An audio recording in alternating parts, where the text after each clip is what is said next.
Today's video is all about why I study in 4-hour blocks. And I'm not talking about 4 hours of half studying, a little bit of procrastinating and chilling here and there. I'm talking about 4 hours of productive, efficient studying in a row. Now, usually when people find out that I study in 4-hour blocks as opposed to 25 minutes or 1 hour, 2 hour, even 3-hour blocks, most of them tell me that's not possible. There's no way you can stay focused for that long. You probably aren't efficient. You're probably wandering in your mind and things like that. But honestly, I genuinely study for 4 hours in a row and I'm motivated and I'm productive and I'm efficient, and I'm going to explain all of that in today's video. I'm going to explain two things. One, why I study in 4-hour blocks, and two, how I study in 4-hour blocks. So let's tackle the why first. When I sit down on my desk over here or in the library in order to study, what is my goal? My goal is to complete as much work as possible, to be as productive and as efficient as possible. Now, me personally, when I get into the zone for studying, I don't want to leave that zone. I don't want to get up, I don't want to procrastinate, I don't want to change what it is that I'm doing, because I've already done the most difficult part of sitting down to study, which is to get into the studying mood and zone. And the more breaks that I take or reasons I give myself to get up and off of my desk, that's another opportunity for me to have to get back into the studying zone, which I don't want to do. So generally speaking, when I'm studying for exams, I do 2 4-hour blocks in my day from 9 till 1 and from 3 till 7. And that way I only have to enter the studying mood 2 times, once at 9 a.m. and once at 1 p.m. Now, this is the main reason that I personally don't use the Pomodoro timer, because every 25 minutes, it's basically giving me an excuse and encouraging me to check my phone or to chill or to get up off my desk or whatever, which is inevitably going to lead to me procrastinating and doing something for longer than just 5 minutes. One thing that I really like about my method of doing 2 4-hour blocks in my day is that I'm done pretty much all the work that I need to do by 7 p.m. Now, imagine doing 8 hours of productive and useful work and also being done by 7 p.m. That leaves so much free time in order for you to do anything else that you want. That can be exercise, socializing with friends, playing video games, making YouTube videos, or basically anything. You just give yourself a lot of free time and still do lots and lots of work during the day. Now, I understand obviously different studying techniques and timetables and schedules and whatever work for different people. I'm just saying, as far as maximizing efficiency, if you condense all of the work that you have to do into the beginning part of the day, that leaves a lot of hours at the end of the day for you to do whatever you want. All right, I think I've preached long enough now about why I really like my 4-hour block method.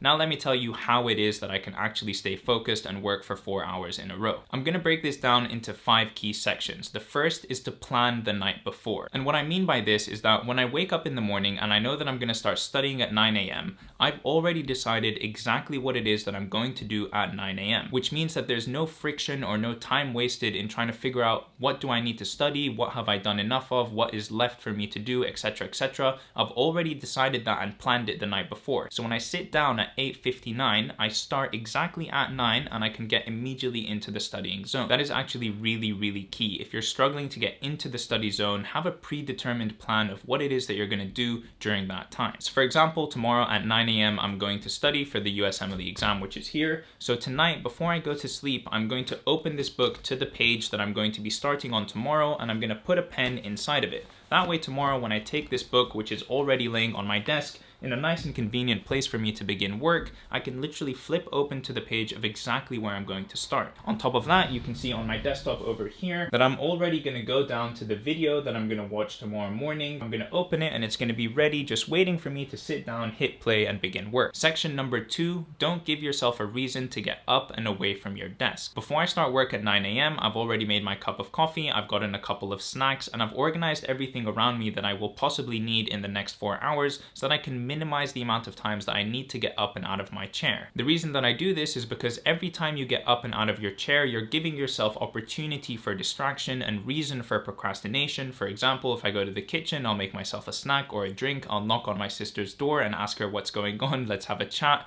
Every time I leave my room and I leave that studying zone and studying environment, I'm giving myself reasons and excuses and opportunities for procrastination. Now, this is going to be slightly controversial, I'm sure, but I honestly don't allow myself to get up and out of my desk until I've done an hour of studying. The thought process that I have in my mind is that if I haven't been able to sit down and do productive, solid work for an hour, do I really deserve to go take a break? Do I really deserve to go procrastinate and fill up my drink and get more snacks or take some time off? No, I need to first do a bunch of productive work before I can even think about the idea of getting up and procrastinating. And usually when I push myself to stay that extra 15 minutes, I actually end up studying for another 30 minutes or 45 minutes or whatever before getting out of my chair, because I want to finish, for example, the video that I'm doing or the section that I'm doing or the page that I'm writing. I just give myself reasons to continue studying. You know, I'm almost done with this section, I'm almost done with this video, I'm almost done with blah, blah, blah, blah, blah. And I just try my best to keep myself situated at my desk. You know what? Now that I say all of this out loud, I'm starting to sound a little bit crazy, but just stay with me here. The point of section number 2 is to only get up and off of your desk when you really need to. Section number 3 is, for the love of God, just get rid of your phone. Your phone is your worst enemy when it comes to studying time. If you hear any notification, if you hear a buzzing, if you even look at your phone, or if you even think of your phone, you're so likely to just, without even thinking, reach over and grab it and check it. I'm guilty of doing this all the damn time. And because I'm a human and I'm prone to checking my phone and getting all of these addicting notifications and numbers and messages, I have 2 ways in order to completely eliminate my phone from my studying environment. Step number 1 is to put your phone out of sight. If you can't see your phone, you're less likely to think of it, you're less likely to notice it, and you're just less likely to check it overall. Step number 2 is to put your phone out of reach. That creates a huge barrier. You have to now get up and move in order to get your phone, which I know sounds kind of stupid. You're probably like, oh, it's just 2 steps away over there on the bed.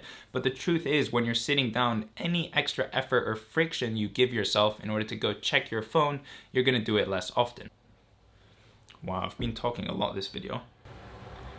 Alright, section number 4 is about giving yourself rewards while you're studying. Genuinely, no joke, probably what gets me through studying sessions the most is the idea of rewarding myself with either something to drink or something to eat, or going out with my friends, or playing video games or whatever. Just having these rewards that I make for myself that I can only unlock once I've done a certain amount of studying. So for example, like I mentioned before, I literally don't allow myself to go get a refill of my coffee or brew a tea or anything like that until I've done at least an hour of studying. It's just now an ingrained rule in my head, like, dude, you're not gonna have coffee or more tea unless you do more work, so you better get that done first if that's what you want to do. My mentality when it comes to doing 4-hour blocks is very simple. If I work from 0 till 2 hours, well then all I have to do is do the exact same thing that I just did one more time and I'll be done with my 4-hour block. It's the same thing like when I go for a 10K run. If I run 5 kilometers in one direction away from my house, well then I kind of have to run the other 5 kilometers in the opposite direction to get back home. And that way, when I sit down for a 4-hour block of studying, really all I need to focus on is getting through the next 2 hours, because once I've done 2 hours, well then I just have to repeat what I've already done and I'll be done with 4 hours. I know it sounds really simple and it sounds kind of stupid, and you guys probably think I'm crazy right now, but if I just do 2 hours of studying, then I can repeat what I've done and then I've reached my goal. Okay, and the 5th and final section is about setting standards for yourself. For me personally, once I've done a 4-hour block of studying, I know that that is something that I am now capable of. And so next time I come to studying, if I study for 3 hours or 2 hours, then I'm like, well, this isn't really as best as I can do. This isn't pushing myself to my maximum efficiency or capacity. I've done a 4-hour block before. That means that I'm capable of doing it again. And I keep up that standard and I keep studying 4-hour blocks because I know that I can reach that level of capacity and productivity. It's the same thing like once I've done a 10-kilometer run, I know that I'm capable of running 10 kilometers. And so I keep running 10 kilometers every time because now that's my new baseline. That's what I'm capable of achieving. I don't like to give myself excuses or reasons to do something at a lesser level than what I've done before. I feel like I've done it once, I'm capable of doing that, and so I can keep up that standard. Now obviously you can probably see with the slippery slope that comes along with this line of thinking, I'm not crazy, I'm not a robot. I obviously have times when I can't study for 4 hours. If I follow everything that I'm saying about 80% of the time, then I'm doing a fantastic job, because the other 20% is just real life. Things happen, things come up, you need to change and you need to be flexible. But this is my line of thinking, this is my philosophy, and this is what I try to upkeep as much as I possibly can. Okay, and that is it. I hope you guys have found this video useful. I hope you've enjoyed it, and if you did, please do leave a like on this video and subscribe to my channel to see more content from me in the future. If you have any tips for how you like to study or know something that works very well for you and would like to share it with the rest of the community, please do so in a comment down below. I love reading and replying to all of your comments. And that is it for me. I will see you guys in the next video. Peace.